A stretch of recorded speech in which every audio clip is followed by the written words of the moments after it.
Okay students, good afternoon. ನನ್ನ voice ನಿಮಗೆ ಕೇಳಿಸ್ತಿದೆ ಅನ್ಕೋತೀನಿ. ನೋಡಿ, ಈ ಒಂದು ಆಡಿಯೋ ರೆಕಾರ್ಡ್ ಮಾಡ್ತಾ ಇರೋದು ಈ ಕ್ಲಾಸ್ ಹಿಂದಿ ಕ್ಲಾಸು. ನಾನು ನಿಮ್ಮ ಹಿಂದಿ ಮ್ಯಾಮು.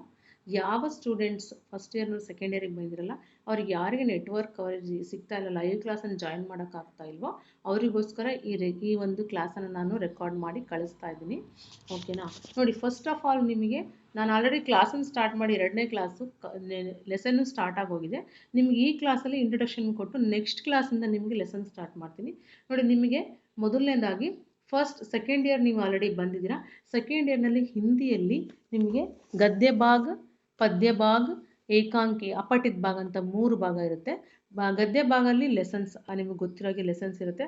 ಪದ್ಯ ಭಾಗದಲ್ಲಿ ಆಧುನಿಕ ಕವಿತಾ, ಮಧ್ಯಮ ಕಾಲೀನ ಕವಿತಾ ಇರುತ್ತೆ. ಮಧ್ಯಮ ಕಾಲೀನ ಕವಿತೆಯಲ್ಲಿ ಆ್ಯಸ್ ಯೂಶುವಲ್ ಓಲ್ಡ್ ಹಿಂದಿ ಇರುತ್ತೆ. ಅವ್ರ ಆಧುನಿಕ ಕವಿತೆಯಲ್ಲಿ ಆಧುನಿಕ ಕವಿತೆ ಇರುತ್ತೆ. ನೆಕ್ಸ್ಟ್ ಅಪಠಿತ ಭಾಗದಲ್ಲಿ ಏಕಾಂಕಿಯ ಇರುತ್ತೆ. ಎರಡೇ ಏಕಾಂಕಿ, ಬಟ್ ತುಂಬ ಲಾಂಗ್ ಇದೆ ಅದು. ಓಕೆನಾ? ಇದು ನಿಮ್ಮ ಸಿಲೆಬಸ್ಸು. ನಾನು ಇವಾಗ ನಿಮಗೆ ಲಾಸ್ಟ್ ಇಯರ್ ಏನು ಸಿಲೆಬಸ್ ಇತ್ತೋ ಅದ್ರ ಪ್ರಕಾರನೇ ಕ್ಲಾಸಸ್ ತೊಗೊಳ್ತೀನಿ. ಓಕೆನಾ? ಆಮೇಲೆ ಕ್ಲಾಸಸ್ ಕಾಲೇಜ್ ಸ್ಟಾರ್ಟ್ ಆದಮೇಲೆ ಯಾವ ಒಂದು ಸಿಲೆಬಸ್ ಬರುತ್ತೆ, ಬೋರ್ಡ್ ಏನು ಹೇಳುತ್ತೆ ಅದ್ರ ಮೇಲೆ ನಾವು ಮುಂದುವರ್ಸೋಣಂತೆ. ಬಟ್ ಇವಾಗ ಲಾಸ್ಟ್ ಇಯರ್ ಏನು ಸಿಲೆಬಸ್ ಇರುತ್ತೆ ಅದ್ರ ಪ್ರಕಾರ ತೊಗೊಳ್ಳೋಣ. ಆಮೇಲೆ ಮಕ್ಕಳ ಇನ್ನೊಂದು ನೆನ್ಪಿಟ್ಕೊಳ್ಳಿ, ಯಾವುದೇ ಒಂದು ಲೆಸನ್ ಅಂತ ಮುಗಿದ ತಕ್ಷಣ ಆ ಲೆಸನನ್ನು ಕಂಪಲ್ಸರಿಯಾಗಿ ನೀವು ನೋಟ್ಸನ್ನು ಫಾಲೋ ಮಾಡಲೇಬೇಕು. ನೋಟ್ಸನ್ನು ಕ್ಯಾರಿ ಮಾಡಲೇಬೇಕು. ಯಾವುದೇ ಒಂದು ಕಾರಣಗಳು ನನಗೆ ಹೇಳ್ಬೇಡಿ, ಮ್ಯಾಮ್ ಬುಕ್ ಸಿಕ್ಕಿಲ್ಲ ಅದು ಇದು ಏನು ಹೇಳೋಕ್ಕೆ ಹೋಗ್ಬೇಡಿ. PDF ನೀವು ಡೌನ್ಲೋಡ್ ಮಾಡ್ಕೊಳ್ಳಿ, ಅಥವಾ ನಿಮ್ಮ ಫ್ರೆಂಡ್ಸ್ ಎಲ್ಲ ಈಗ ಲೈವ್ ಕ್ಲಾಸ್ ಜಾಯಿನ್ ಮಾಡಿರೋರು ಲೈವ್ ಕ್ಲಾಸನ್ನು ಅವ್ರು ಆಲ್ರೆಡಿ PDF ತೊಗೊಂಡಿರೋ ಟೆಕ್ಸ್ಟ್ ಬುಕ್ದು. ಅರ್ಥ ಆಯ್ತಾ? ಪ್ರತಿಯೊಂದು, ಯಾಕಂದರೆ ತುಂಬ ಇಂಪಾರ್ಟೆಂಟು. ಆಮೇಲೆ ಒಂದೊಂದು ಮಾರ್ಕ್ಸ್ ಕ್ವಶನ್ಗೂ ಒದ್ದಾಡ್ತಾ ಇರ್ತೀರ. ಮೊದಲನೇ ಕ್ಲಾಸಿಂದನೂ ತುಂಬ ಇಂಪಾರ್ಟೆಂಟ್. ನಾನು ತೊಗೊಳ್ತಾ ಇದ್ದೀನಿ ಕ್ಲಾಸು. ಆದ್ದರಿಂದ ಟೆಕ್ಸ್ಟ್ ಬುಕ್ಕನ್ನು PDF ತೊಗೊಳ್ತಿರೋ, ಜೆರಾಕ್ಸ್ ತೊಗೊಳ್ತಿರೋ, ಇನ್ನೊಂದು ಮಾಡ್ಕೊಳ್ತಿರೋ ನನಗೆ ಗೊತ್ತಿಲ್ಲ. ಲಾಸ್ಟ್ ಟೈಮ್ ಥರ ನನಗೆ ಎಕ್ಸ್ಕ್ಯೂಸ್ ಬೇಕಾಗಿಲ್ಲ. ಟೆಕ್ಸ್ಟ್ ಬುಕ್ ಪ್ರತಿಯೊಬ್ಬರ ಹತ್ರನೂ ಕಂಪಲ್ಸರಿ ಇರಬೇಕು, ಕಂಪಲ್ಸರಿ. ಆಮೇಲೆ ಲೆಸನ್ ಮುಗಿದ ತಕ್ಷಣವೇ ಆ ಲೆಸನ್ನ ನಾನು ಹೇಳ್ದೇ ಆ ಲೆಸನ್ನ ನೋಟ್ಸನ್ನು ನೀವು ಬರಿಬೇಕು. ನಾನು ಯಾವಾಗ ನೋಟ್ಸ್ ಕೇಳ್ತೀನೋ ನಂಗೆ ಗೊತ್ತಿಲ್ಲ. ಲಾಸ್ಟ್ ಟೈಮ್ ಹಿಂಗೆ ಹೇಳಿದ್ರೆ ಮ್ಯಾಮ್ ನೋಡೋಕ್ಕಾಗಿಲ್ಲ ಅಂತ ನೀವು ಅಂದ್ಕೋಬೇಡಿ.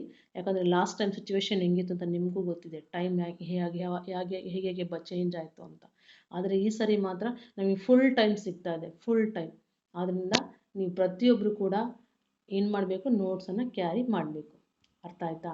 ಪ್ರತಿಯೊಬ್ಬರು ಕೂಡ ಇದು ನೆನ್ಪಿಟ್ಕೊಡಿ. ನೋಡಿ, ಈಗ ಈ ಕ್ಲಾಸನ್ನು ನಾವು ವೇಸ್ಟ್ ಮಾಡೋದು ಬೇಡ. ಅಟ್ಲೀಸ್ಟ್ ಸ್ವಲ್ಪ ನಿಮಗೆ ಗೊತ್ತಾಯ್ತಲ್ಲ ಸೆಕೆಂಡ್ ಇಯರ್ದು ಎಷ್ಟು ಸಿಲೆಬಸ್ ಇದೆ. ಆಮೇಲೆ ನೋಟ್ಸನ್ನು ಕ್ಯಾರಿ ಓವರ್ ಮಾಡಿ, ಏನು ಗೊತ್ತಾಗಿಲ್ಲ ಅನ್ನೋ ಲೈವ್ ಕ್ಲಾಸನ್ನು ಅಟೆಂಡ್ ಮಾಡಿರ್ತಾರಲ್ಲ ಸ್ಟೂಡೆಂಟ್ಸು, ಅವ್ರನ್ನ ಫೋನ್ ಮಾಡಿಬಿಟ್ಟು ಅವರಿಗೆ ತಿಳ್ಕೊಳ್ಳಿ ಏನು ಹೇಳಿದ್ದಾರೆ, ಏನು ಮಾಡಿದ್ದಾರೆ ಅಂತ. ಗೊತ್ತಾಗಿಲ್ಲ ನಮಗೆ, ಮಾಡಿಲ್ಲ, ಬಿಟ್ಟಿಲ್ಲ ಅಂತ ಸುಮ್ಮನೆ ಕೂತ್ಕೋಬೇಡಿ. ಅರ್ಥ ಆಯ್ತಲ್ಲ? ಓಕೆ. ಇವತ್ತು ನಿಮಗೆ ಫಸ್ಟ್ ಲೆಸನ್ದು ನಾನು ಸ್ವಲ್ಪ ಲೇಖಕ ಇಂಟ್ರಡಕ್ಷನ್ ಕೊಟ್ಬಿಟ್ಟು ನಾಳೆ ಏನು ಮಾಡ್ತೀನಿ, ಯಾಕಂದರೆ ಅವ್ರಿಗೆ ಲೈವ್ ಕ್ಲಾಸ್ 2 ಕ್ಲಾಸ್ ಮುಂದೆ ಹೋಗ್ಬಿಟ್ಟಿದ್ದೀವಿ ನಾವು.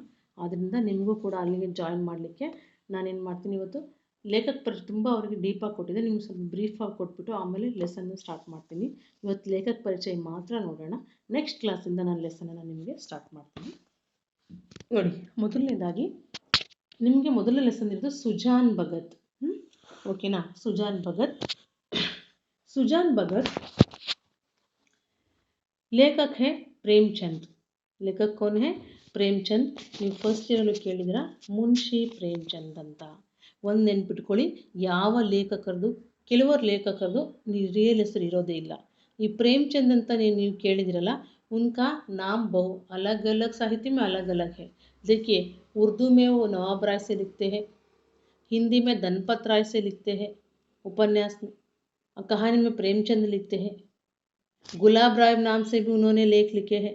इस तरह गुलाब राय, नवाब राय, धनपत राय, मुंशी प्रेमचंद, मुंशी जी, इस तरह बहुत बहुत नाम है उनका. देखिए, उनका परिचय देखेंगे.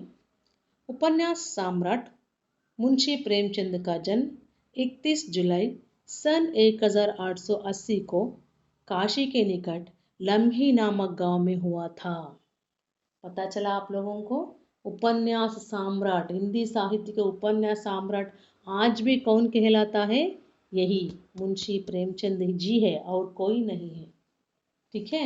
उपन्यास सम्राट मुंशी प्रेमचंद का जन्म 31 जुलाई, 31 मीन्स 31st, 31 जुलाई सन 1880 मीन्स 1880 ईस्वी को काशी के निकट लम्ही नामक गांव में हुआ था। काशी के निकट, काशी मीन्स वाराणसी, बनारस, आप जो सुनते हो ना वो काशी के निकट लम्ही नामक गांव में हुआ था। आपके पिता का नाम अजायब राय तथा माता का नाम आनंदी देवी था। पिता का नाम क्या था? अजायब राय, और माता का नाम आनंदी देवी। देखिए मैं ज़रा जल्दी जाती हूँ क्योंकि ये तो मैंने लाइव क्लास के लिए 2 क्लास लिए थे, क्योंकि ब्रीफ बहुत डीपली उनको समझाया था, लेकिन आपको थोड़ा फास्ट समझाऊंगी क्योंकि 2 क्लास चले गए अभी, उनके साथ आपको जाना है ना, इसलिए। देखिए आपका जीवन बहुत ही संघर्षपूर्ण रहा। देखिए हम सोचते हैं एक बहुत बड़ा आदमी है उसका जीवन आसान होगा इस तरह, लेकिन नहीं, इनका जीवन ही बहुत, किनका? प्रेमचंद का जीवन भी बहुत संघर्षपूर्ण था। आपने घर पर ही पढ़कर इंटरमीडिएट एवं बीए की परीक्षा उत्तीर्ण की। ध्यान दीजिए बच्चों, यहाँ हम तो कॉलेज जाते हैं फिर भी पास करना कठिन होता है कुछ लोगों के लिए, लेकिन मुंशी जी स्कूल नहीं गए, कॉलेज छोड़ो स्कूल भी नहीं गए, घर पर ही उन्होंने पढ़ाई की। घर पर ही पढ़ाई करके उन्होंने इंटरमीडिएट मीन्स अब जो कहते हैं SSLC, हाँ, इंटरमीडिएट पास की। बाद में बीए परीक्षा भी उन्होंने घर पर ही पढ़कर ही पास किया। पता चला बच्चों, आप पहले नवाब राय के नाम से उर्दू में लिखते थे। मैं आपको बताया ना पहले ही, नवाब राय नाम से कि कहाँ किस भाषा में लिखते थे? ये उर्दू भाषा में लिखते थे। बाद में प्रेमचंद के नाम से हिंदी में लिखने लगे। पता चला आपने हिंदी में लगभग 300 कहानियां लिखी है जो मानस सरोवर के 8 भागों में संकलित है। ध्यान दो बच्चों, प्रेमचंद जी ने हिंदी में 300 कहानियां, 300 मीन्स कितना? 300, ओके। 300 कहानियां इन्होंने लिखी है। तो उनको क्या किया है लोगों ने? 8 भागों में विभाजित करके उसे मानस सरोवर नाम दिया गया है। मानस सरोवर 1, 2, 3, 4, 5, 6, 7, 8 इस तरह नाम दिया गया है। आपकी कहानियां आदर्शोन्मुख यथार्थवादी है। आपकी शैली में सरलता, सजीवता एवं प्रभावोत्पादकता है। ध्यान दो आपकी कहानियां आदर्शोन्मुख और यथार्थवादी है। यथार्थ means what is the fact, जो सत्य होता है उसे यथार्थ कहते हैं। और आदर्शोन्मुख, हमको इनकी कहानियां सुनने से क्या होता है? हमें आदर्श उत्पन्न होता है। आदर्श मतलब हमें भी ख्याल आता है हमें जीवन में ऐसा ही जीवन बिताना चाहिए। हाँ, इस तरह हमें आदर्श का उत्पन्न होता है।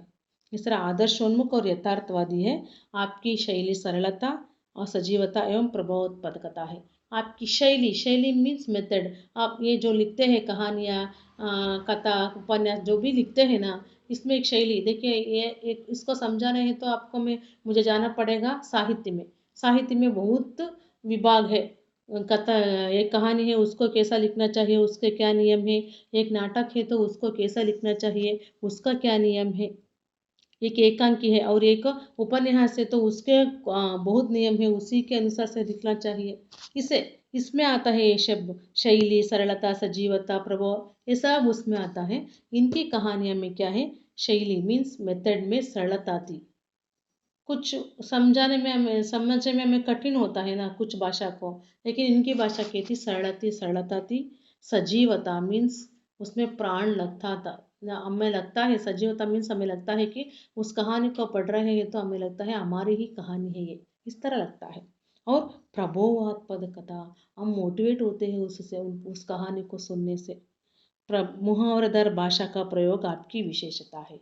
देखिए हमें सिर्फ कहानी लिखना ही नहीं है, कहानी पढ़ते पढ़ते समय लोगों को क्या होना चाहिए? उस पर क्या उस पर उनको नेगेटिविटी नहीं आना चाहिए, अच्छा लगना चाहिए उसे उनको क्या करते समय, पढ़ते समय। फॉर एग्जाम्पल आप जब सिनेमा देखते हैं तो उसमें कॉमेडी भी होना चाहिए ना। अगर कॉमेडी नहीं है तो आप ये कैसा फिल्म है यार, इस तरह बोलते हैं। इसी तरह अब जब हम कहानियाँ पढ़ते हैं उसमें भी हमें क्या चाहिए? मनोरंजन चाहिए। इसीलिए क्या है, लेखक क्या करते थे पहले? आप जो सुनते हैं ना, अंत्यप्रास, मध्यप्रास, आदिप्रास, इस तरह प्रासों का यूज़ करते थे क्योंकि पढ़ने वालों को अच्छे लगे। इसी तरह इन्होंने भी क्या किया, मुहावरेदार प्रयोग, मुहावरेदार भाषा का प्रयोग किया है। 8 अक्टूबर सन 1931 को आपका स्वर्गवास हुआ। 8 ಅಕ್ಟೋಬರ್ ಮೀನ್ಸ್ 8 ಅಕ್ಟೋಬರ್ ಸನ್ 1936 ಇಲ್ಲಿ ಇವರ ಒಂದು ಸ್ವರ್ಗವಾಸ ಆಗುತ್ತೆ। अर्थ आयतला मಕ್ಕಳ? समझ में आ गया आप लोगों को? और उपन्यास, इनके लिखे गए उपन्यास है सेवा सदन, प्रेमाश्रम, रंगभूमि, निर्मला, कर्मभूमि, गबन, गोदान आदि। ठीक है, अगर क्लास में होती तो इनके बारे में भी एक्सप्लेन में करती। गबन, गोदान, निर्मला, ये सब है ना, बहुत बहुत बहुत हमें लगता है कि हम उन्हें रियल देख रहे हैं, ऐसे लिखे हैं उन्होंने। जो गबन है, गोदान है, निर्मला है, समाज में जो होता है, जो शोषण होता है, जो चलता है समाज में वास्तविकता में, उसी को उन्होंने इसमें लिखा है।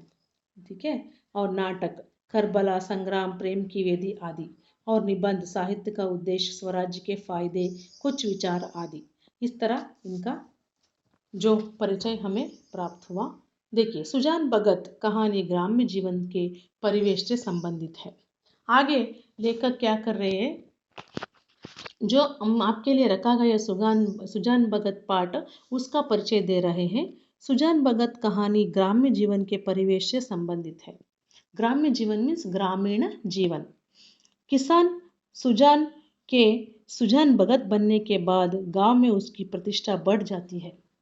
देखिए, सुजान एक सामान्य किसान होता है, लेकिन वो बाद में क्या बन जाता है, सुजान भगत बन जाता है, तो उसका गांव में प्रतिष्ठा भी बढ़ जाती है, लेकिन अपने ही घर में उसका अनादर होता है।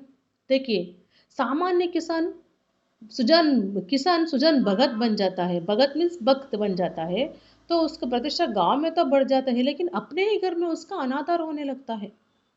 पुत्र और पत्नी द्वारा उपेक्षित भगत अत्यधिक परिश्रम कर ऐसी फसल उगाता है कि बखारी में अनाज रखने को जगह नहीं मिलती। देखिए, पुत्र और पत्नी द्वारा उपेक्षित भगत, अपने ही पुत्र और अपने ही पत्नी द्वारा वो क्या होता है, उपेक्षित होता है। उपेक्षित मीन्स उनको क्या करना है, एक अलग भाव से देखना, जो ये आदमी कुछ काम का नहीं है, इस तरह देखना। आप कहते हैं नेग्लेक्ट, हाँ, इस तरह देखना। पता चला आप लोगों को, उपेक्षित भाव से देखते हैं। इससे क्या होता है, भगत अत्यधिक परिश्रम करके उसमें अलग ही सोच आता है, तो फिर वो क्या करते हैं, फिर से अधिक परिश्रम करता है, इतना फसल उगाता है कि बखारी मीन्स हम कहते हैं स्टोर रूम नहीं, कणजा कहते हैं कन्नड़ में। कणजा मीन्स ಒಂದು ದವಸ ಧಾನ್ಯಗಳನ್ನು ಸ್ಟೋರ್ ಮಾಡಿರ್ತಕ್ಕಂಥ ಒಂದು ಸ್ಥಾನ, ಅದನ್ನು ಕಣಜ ಅಂತ ಕರಿತೀವಿ। ಅಲ್ಲಿ ನಿಮ್ಮ ಸ್ಟೋರ್ ರೂಮ್ ಥರ ಎಲ್ಲ ಹೋಗಿ ತುಂಬಲ್ಲ ವೇಸ್ಟ್ ಸಾಮಾನುಗಳನ್ನು। ಕಣಜ ಅಂದರೆ ಅದೊಂಥರ ದೇವಸ್ಥಾನ ಇದ್ದಂಗೆ, ಎಲ್ಲ ಆಹಾರ ಧಾನ್ಯಗಳನ್ನು ಸ್ಟೋರ್ ಮಾಡಿರ್ತಕ್ಕಂಥ ಒಂದು ಸ್ಥಾನ, ಅದನ್ನು ಬಖಾರಿ ಅಂತ ಕರಿತೀವಿ। ಅಲ್ಲಿ ಅದೆಷ್ಟು ದೊಡ್ಡದಾಗಿರುತ್ತೆ, ಅಲ್ಲಿ ತುಂಬಿಸಿ ಕೂಡ ಏನಪ್ಪ ಇನ್ನೂ ಜಾಗ ಬೇಕಿತ್ತಂತೆ ಏನನ್ನ ಫಸಲು ತುಂಬಲಿಕ್ಕೆ, ಅಷ್ಟೊಂದು ಫಸಲನ್ನು ಅವನು ಸುಜಾನು ಮತ್ತೆ पढ़ಕೊಳ್ತಾನೆ ತನ್ನ ಪರಿಶ್ರಮದಿಂದ। इस तरह वह अपना खोया हुआ अधिकार फिर से प्राप्त करता है।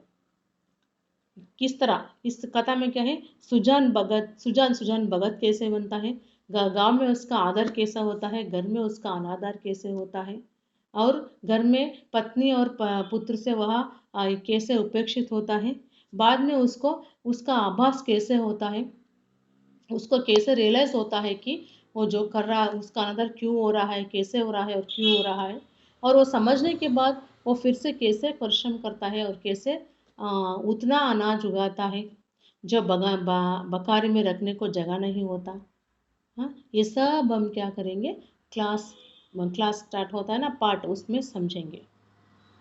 ठीक है बच्चों, आज के लिए इतना ही। देखिए, कठिन परिश्रम करने से ही मानव को धन दौलत मान मर्यादा मिल सकती है। याद रखो बच्चों, हम दूसरा मार्ग ढूंढते हैं पैसा बनाने के लिए, पैसा कमाने के लिए, लेकिन कोई भी मार्ग आप समझो सरल मार्ग से जब आप पैसा कमाओगे तो वो शाश्वत नहीं होता। आपकी परिश्रम से जो कमाओगे वो शाश्वत होता है। परिश्रम का फल क्या होता है? मीठा ही होता है। कठिन परिश्रम से ही आप क्या कर सकते हो? धन दौलत मान मर्यादा पा सकते हो। यह दिखाने के लिए ही क्या है, इस पाठ का चयन आपके लिए किया गया है। ठीक है बच्चों, समझ में आ गया आप लोगों को? तो ठीक है, आप लोग क्या करो, फिर से लेखक परिचय पढ़ो, समझो। जो कुछ आपको समझ में नहीं आया मुझसे पूछो, मैं फिर से आपको बताऊंगी। अगले क्लास से मैं आपको क्या करूंगी, थोड़ा ज़्यादा 10 मिनट्स लूँगी, क्योंकि आज का क्लास जो मैंने लाइव क्लास में लिया था वो भी आपको कवर करना है। ठीक है बच्चों, याद रखो आप सबको नोट्स कंपलसरी मैनेज करना है। ओके बच्चों, बाय। ठीक।